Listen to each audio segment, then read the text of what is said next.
하나님의 말씀 에베소서 2장 14절 그는 우리의 합형이신지라 둘로 하나를 만드사 원수된 것 곧 중간에 막힌 담을 자기 육체로 허시고 21절입니다. 그의 안에서 금물받아 서로 연합하여 주 안에서 성전이 되어가고 너희도 성령 안에서 하나님이 구하실 처소가 되기 위하여 그리스도 예수 안에서 함께 지어져 가느니라. 존경하는 성도 여러분, 주님의 안에 평안하셨습니까? 오늘 귀하고 복된 안식일에 성도 여러분들 뵙게 돼서 대단히 반갑습니다. 특별히 우리 박승기 장로님 오셔서 반갑습니다. 가끔 와서 설교도 하고 특창도 하고 봉사를 좀 했으면 좋겠습니다. 뭐 원하면 사모님하고 같이 하도 됩니다. 아멘. 한 번 오세요. 사모님 한 번 못 봤는데. 요즘에 한절기가 되고 많은 분들이 이제 감기로 고생하는데 건강에 유의하시고 또 맨발 걷기도 열심히 하셔서 건강하시기를 바랍니다.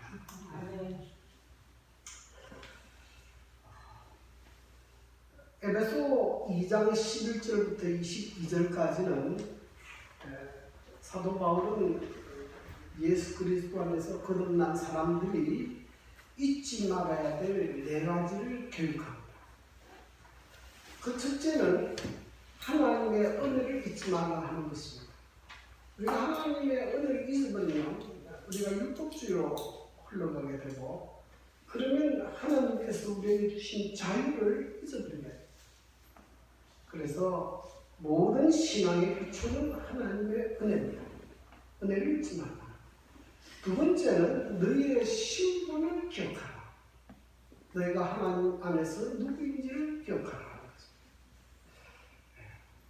에베소 2장 19절 그러므로 이제부터 너희는 외인도 아니요 나그네도 아니요 오직 성도들과 동일한 시민이요 하나님의 근손이라. 너희는 예수 그리스도 안에서 하나님의 자녀라는 정체성을 잊어버리지 말라. 왜 정체성이 중요한가 하면 사람은 그 정체성에 따라서 행동하기 때문에. 그래서 내가 하나님의 자녀라는 정체성이 약해지거나 없으면 하나님의 자녀로서의 삶을 살지 못합니다. 세 번째는 너희가 하나됨을 잊지 말라 하는 것입니다. 그리고 네 번째는 교회의 중요성을 잊지 말라. 네 가지를 강조했습니다. 오늘은 이 네 가지 가운데 세 번째, 네 번째 하나됨의 의미와 교회의 중요성에 대해서 말씀을 드리고자 합니다. 여러분, 천국을 생각해 보십니까? 여러분, 천국은 어떤 곳이라고 생각합니까? 천국은 황금들이 깔리고 코끼리 상아로 집을 짓고 멋있는 곳입니까? 여러분, 천국은 우리가 상상하는 것보다도 더 아름다울 수 있습니다. 그런데 여러분, 천국의 그런 아름다운 환경이 천국의 본질은 아닙니다. 천국은 어떤 곳인가? 천국은 서로 사랑하는 곳입니다. 형제와 자매들이 서로 사랑하고 그래서 온전히 하나가 되고 그리고 그 연합을 통해서 하나님과도 온전한 연합을 이루는 하나님과 그의 백성들이 온전히 사랑하는 것, 그것이 천국입니다. 그리고 하나님께서는 그 천국의 모습을 이 땅에 투사해 놓으셨는데 그것이 무엇인가 하면 교회입니다. 교회는 하나님께서 이 땅에서 천국을 조금이라도 맛볼 수 있도록 해놓은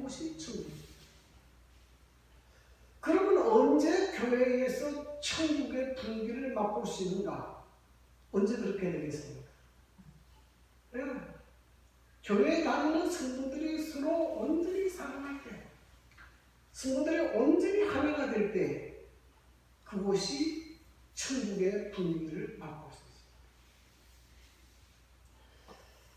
그래서 우리가 그리스도인이 되어서 잊지 말아야 될 세 번째 교훈은 하나 된다는 것입니다. 하나라는 것입니다.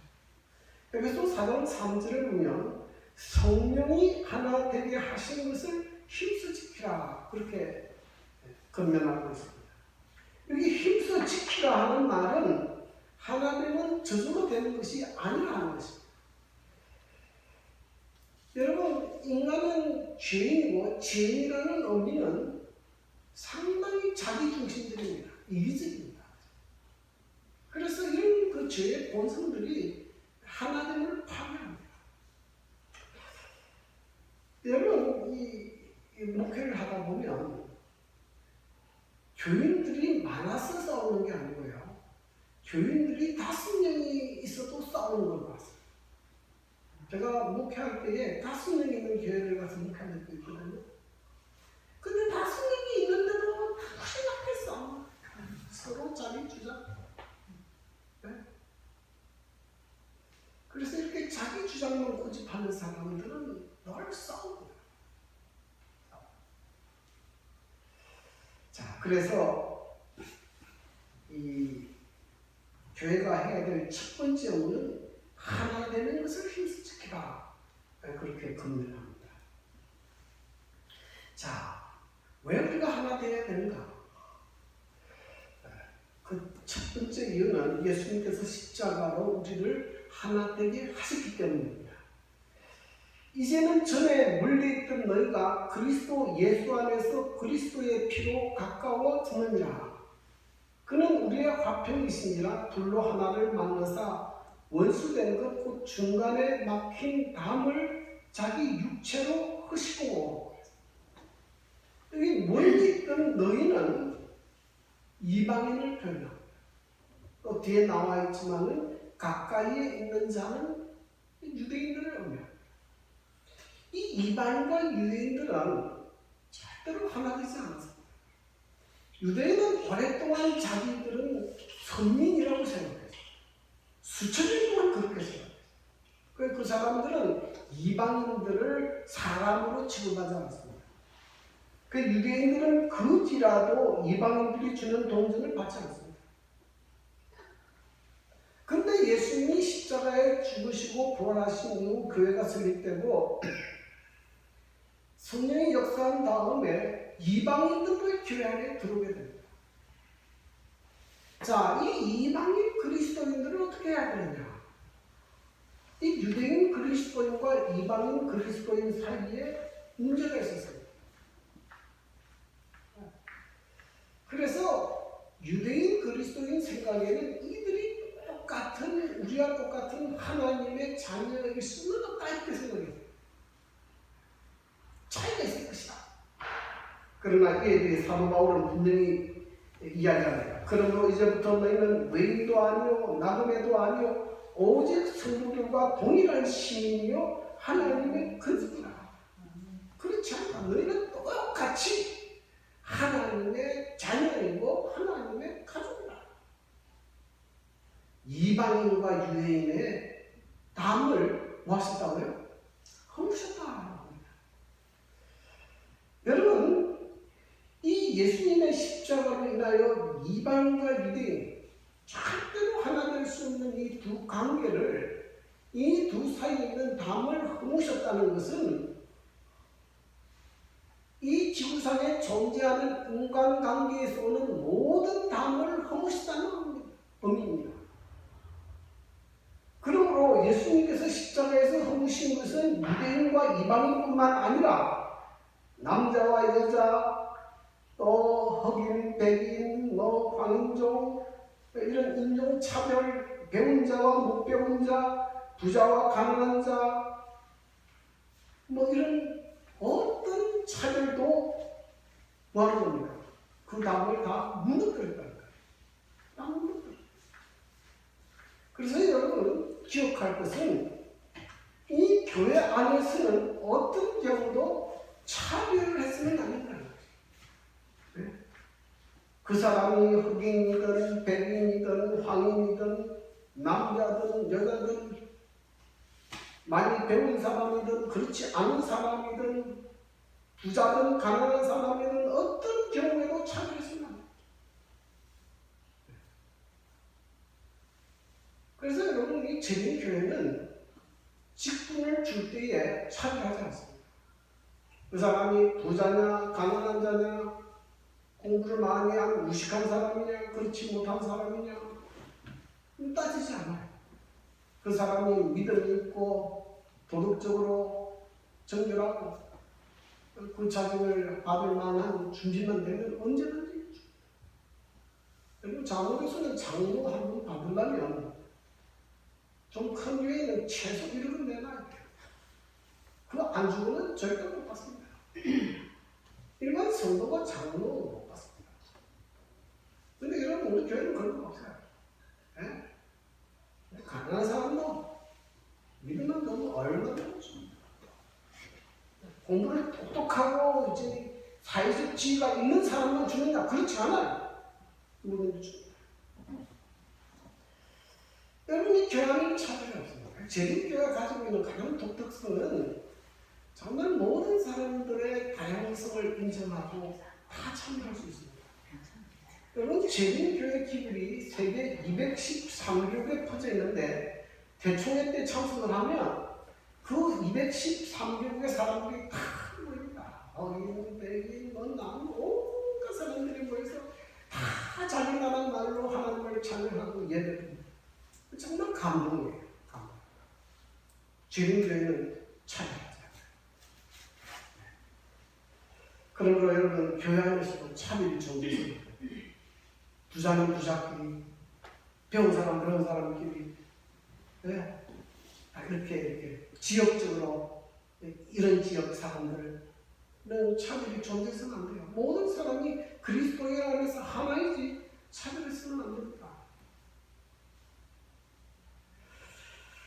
특별히 이 성경 구절에 난해 구절이 하나 있습니다. 에베소 2장 15절에 보면 법조문으로 된 계명의 율법을 폐하셨으니 이는 이 둘로 자기 안에서 한 세 사람을 지어 합평하게 하시고 그래서 이 법조문으로 된 계명의 율법 이것이 십계명이 아닌가. 그래서 예수님이 십자가를 지신 이후에는 십계명은 폐했다고 주장하는 사람들이 있습니다. 여러분 이에 대해서 예수님께서 친히 말씀하셨어요. 내가 율법이나 선지자나 폐하러 온 줄로 생각하지 말라. 폐하러 온 것이 아니요 뭐라 하면 완전하라. 진실로 너희에게 이르노니 천지가 없어지기 전에는 율법의 1.1획도 없어지지 아니하고 다 이루리라. 그리고 이어서 마태복음 5장 21절부터 48절까지는 십계명을 재해석합니다. 그래서 너희가 살인하지 말라 했다는 것을 너희가 들었으나 나는 너희에게 이르노니 마음을 다른 사람을 미워하는 것도 살인이다. 가늠하지 말라는 것도 너희가 들었으나 마음의 온욕을 품는 것도 가늠이다. 이 십계명의 정신을 다시 씁니다. 그러므로 예수님께서 십자가에 달려 돌아가신 다음에 십계명을 폐했다는 것은 전혀 근거 없는 일. 그러면 십자가로 폐하여진 계명은 무엇인가? 여러분 성경에는 다양한 것들이 있습니다. 하나님께서 인간을 윤리적인 존재로 지으셨기 때문에 인간이 윤리적인 존재로서 지켜야 될 십계명을 주셨어요. 이거는 모든 사람에게 주신 것입니다. 또 사람의 건강을 위해서 주신 이 건강에 관한 법도 있습니다. 또 이스라엘 백성들에게는 또 시민으로서 국가와 사회의 질서를 유지를 위해서 정해놓은 법들이 있어요. 그 다음에 독특하게 의식법이라는 게 있습니다. 이것은 유대인들에게만 주신 거예요. 이것은 하나님의 택하신 백성으로서의 특징들을 보존하고 유지하도록 주신 법들이에요. 특히 할례 제도와 여러 제사 제도의 법을 주셨습니다.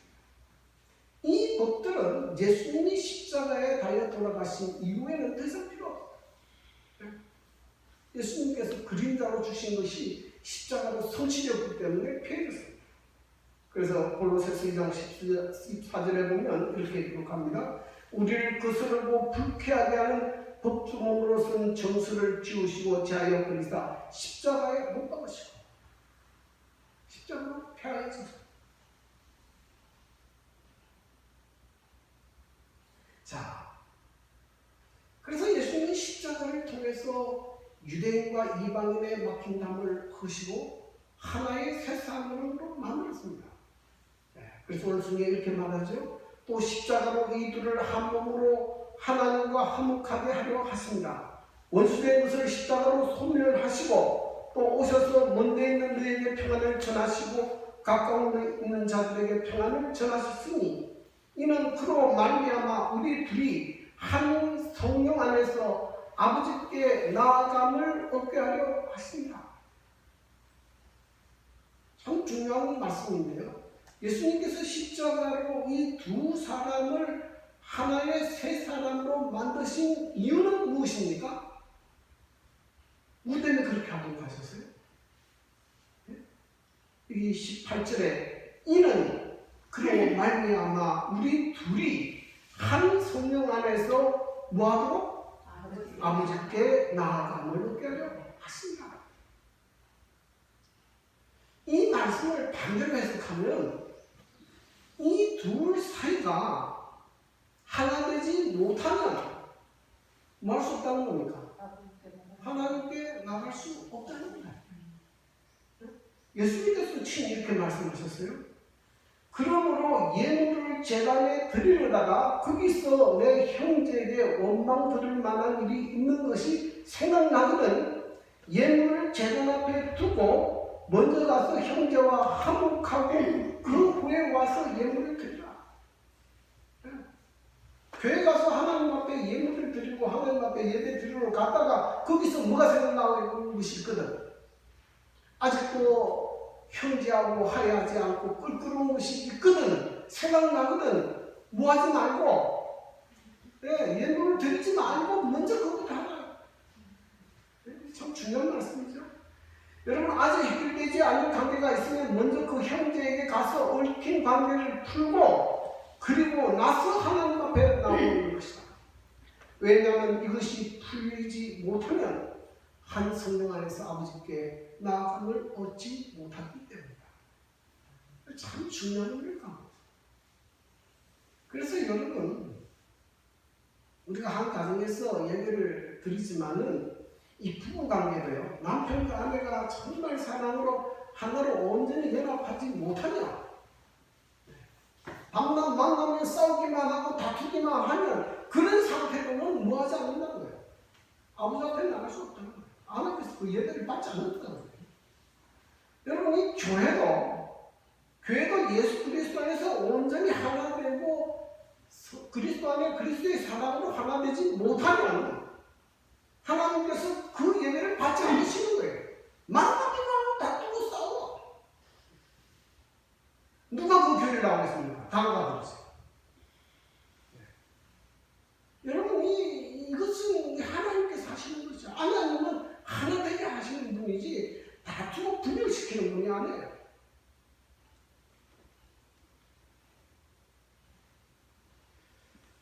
그래서 여러분 하나 되기를 힘쓰시길 바랍니다.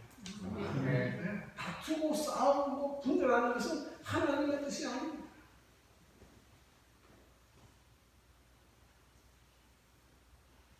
자, 그 다음에 교회에 대한 설명을 교회란 헬라어로 에클레시아인데 그 뜻은 예수 그리스도를 믿는 사람들이라는 의미입니다. 그래서 교회는 뭐가 아니고요. 건물이 아니고 무엇입니까?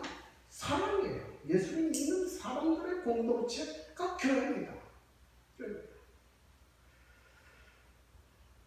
그런데 오늘 이 성경 말씀은 이 교회가 예수 그리스도를 믿는 사람들의 공동체라는 의미를 넘어서서 뭐라고 이야기합니까? 하나님의 성전이라고 이야기해요.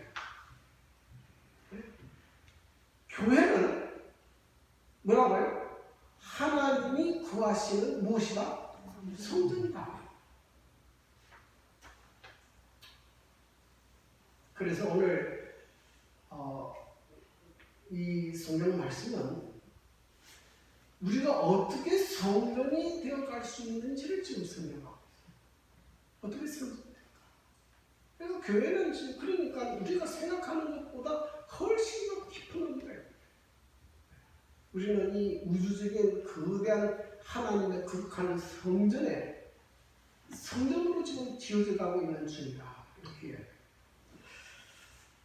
그래서 사도 바울은 구약 성경에 기록된 그 성전, 건물을 어떻게 건축하는가 하는 것을 비유로 해서 우리가 어떻게 성전으로 지어져 가는지를 설명합니다.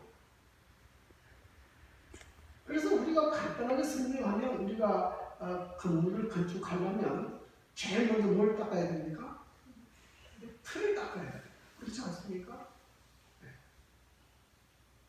어떤 집을 지으려면 먼저 집을 평평하게 하고 그걸 큰 뭡니까? 하여간 그 땅을 다지는 기계로 이렇게 땅을 다지게 해서 평평하게 이 틀을 닦아야 되는데 이 틀은 뭐냐면 에베소 2장 20절에 너희는 사도들과 선지자들의 터 위에 세움을 입은 자라. 이 선지자라는 것은 하나님의 말씀을 받은 사람들이고 사도는 보내심을 받은 사람입니다. 그래서 초대 교회는 이런 사도들과 선지자들을 통해서 교회가 세워졌어요. 여러분, 우선 서북교회는 어떻게 지어지게 됐습니까? 이 서북교회를 지으신 분들 있잖아요. 어쨌든 이 교회를 짓기 위해서 헌신하고 수고하신 분들의 수고가 있어서 이 교회가 세워졌어요. 전혀 그냥 갑자기 세워진 것이 아니에요. 어떤 지역에 어떤 교회가 세워져도 그 교회를 세우기 위해서는 반드시 많은 사람들의 헌신과 수고가 있어요. 네. 그러나 교회는 그 위에 세워지는 것은 아닙니다. 교회는 뭐에 세워지는가 하면 그리스도 예수께서 친히 모퉁이 되셨습니다. 여러분 어떤 성전 건물을 지으려면 가장 중심이 되는 기둥을 떠받치는 돌이 주춧돌이에요. 이 돌을 가장 먼저 놓고 그 다음에 연결해서 다른 돌들을 놓고 벽돌을 놓고 해서 이렇게 건물을 지어갑니다. 그래서 교회의 가장 기초는 누굽니까? 교회의 기초는 누굽니까? 예수 그리스도입니다. 사도들이 세웠다고 사도들의 교회가 아니에요. 누구 교회입니까? 예수 그리스도가 교회의 기초. 그래서 이 교회가 되려면 예수 그리스도의 가르침과 교훈과 일치하는지를 살펴야 됩니다. 그것이 맞지 않으면 교회가 아니에요. 요즘 한국 사회에서는 아무거나 교회라고 해요. 안상홍 정인의 교회입니까? 교회 아닙니까? 그 교회 아니면 그 예수 믿지 않으면 안상홍 하나님으로 믿는데 무슨 교회입니까? 네. 신천지 그것도 가만히 들어보면 이만희를 믿어요. 그 교회 아니에요. 그 예수를 믿는 교회가 아니잖아요. 예수의 가르침에 기초하지 않은 것은 그 교회가 아니에요. 교회는 반드시 예수 그리스도라는 반석 위에 세워져야 합니다. 자, 그 다음에 그의 안에서 건물마다 성교수로 연결하여 주 안에서 성전이 되어가고 너희도 성령 안에서 하나님의 거하실 처소가 되기 위하여 그리스도 예수 안에서 함께 지어서 가느니라. 자, 이렇게 틀을 닦고 기초돌을 놓고 난 다음에 그 다음에는 벽돌을 이렇게 쌓아요. 성전을 건축합니다. 근데 이 벽돌을 쌓는 데 있어서 이 벽돌이 알아야 될 아주 중요한 두 가지가 있어요. 첫째는 이 벽돌은 다양성을 인정해야 돼요. 왜냐하면 이 벽돌이 건물을 쌓다 보면 이 벽돌 중에 건물의 접경이 되는 벽돌도 있고 어떤 벽돌은 저 뒤에 보이지 않는 뭐 화장실이나 이런 데 들어가는 벽돌도 있고 어떤 벽돌은 기초성 밑에 들어가는 벽돌도 있어요. 흙 밑에 감추어져서 보이지 않는 벽돌도 있습니다. 그런데 그 벽돌이 말하기를 왜 나는 이렇게 보이지 않는데 이런 데만 두느냐, 나도 전면에 보이는데 나를 갖다가 박아달라 주장하면 어떻게 됩니까? 그럼 건물 헐어야 되죠. 다시 지어야 되죠. 네. 그래서 여러분, 이 모든 벽돌은 다양성을 인정하고 다른 사람의 의견도 들을 줄 알아야 되고 다른 사람의 의견을 존중할 줄 알아야 돼요. 자기 주장만 하면 이 연합은 깨지게 돼 있어요. 교회는 교회는 얼굴만큼이나 다양한 사람들이 모였는데 내 주장, 내 생각만 모르는 것이 아니에요. 내 생각과 내 주장도 옳다고 생각하면 교회가 깨어집니다. 두 번째로 교회가 깨달아야 될 것은 하나님께서 내게 주신 그 구역은 그것이 가장 아름다운 것이다. 이 생각이 들어요. 하나님께서 내게 주신 직분, 하나님께서 내게 주신 직업, 하나님께서 내게 주신 아내, 하나님께서 내게 주신 남편, 이것이 가장 좋은 것이고 내게 맞는 것이다. 거기에 만족함과 감사가 있어요. 근데 이게 불만이면 여러분 행복하지 않아요. 교회 안에도 가끔 보면요, 어떤 경우는 거의 그런 경우가 없지만 어떤 경우는 보면은 목사님을 질투하는 사람도 있어요. 내가 목사님이 됐으면 좋을 텐데 자꾸 설교하고 싶다는 거예요. 나도 하고 싶다. 근데 해보세요. 이거 쉬운가?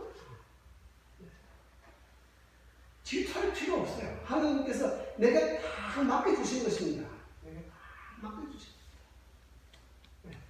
내게 맡겨주신 그 직분과 역할에 대해서 감사하고 내게 주신 역할만 충실하면 됩니다.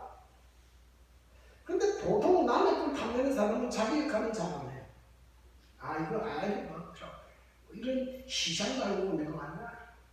더 좋은 것만 해요. 더 좋은 거 시키면 하지 못해요. 그래서 여러분에게 준 구역이 가장 아름답다 했습니다. 그래서 혹 여러분이 믿지 않는 남편이나 아내를 가졌다 하더라도 믿지 않는 남편과 아내라고 해서 그것이 갈라서는 이유가 아니에요. 믿지 않는 남편과 아내라 할지라도 여러분이 아내로서 남편으로서 임무를 다해요. 이 성경적 가르침. 그래서 여러분이 남편하고 아내하고 좋은 관계를 가지면서 하나님 앞에 나가야 하나님께서 그 예배를 받으시고 우리에게 복을 주시지, 만날 만나게 나오고 싸우고 다투고 그러면서 뭐 하늘 앞에 예배합시다. 그 예배를 뭐 누가 받겠습니까? 누가 받겠습니까? 그래서 여러분, 하나님께서 이 세상에 있는 교회를 찾으십니다. 어느 교회가 정말 좋은 교회일까?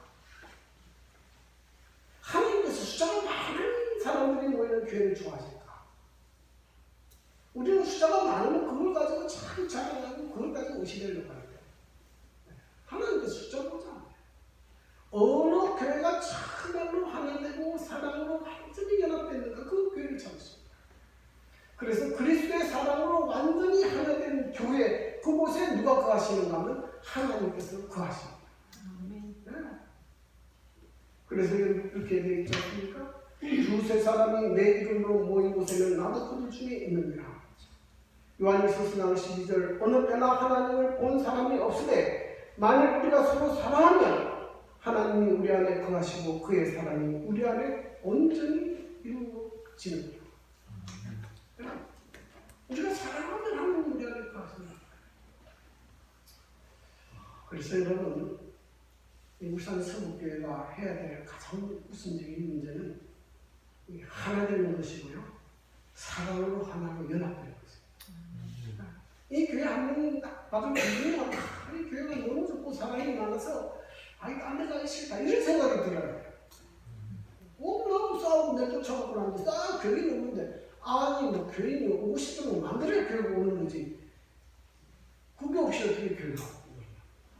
여러분 사랑으로 하나 되지 않은 교회는요 절대로 부흥하거나 성장하지 못합니다. 이제 우리 교회가 하나님께서 은혜 주셔서 이제 앞으로 나가기 위해서 이제 시작하는데 우리 교회가 하나님께서 원하시는 정말로 아름다운 교회. 성도들이 많지 않지만은 이 많지 않은 성도들이 서로 사랑으로 완전히 하나로 연합하고 살아가는 교회. 그래서 어떤 성도들이 어렵거나 어려움을 당할 때 그들을 위해서 기도해주고 도와주고 이런 사랑이 넘치는 그런 교회가 되기를 간절히 바랍니다. 그곳에 하나님께서 거하시겠다고 약속하셨으니 그런 교회가 돼서 이 교회가 하나님께서 기뻐 받으실 만한 아름다운 교회 되기를 간절히 바라면서 이 말씀을 드리겠습니다.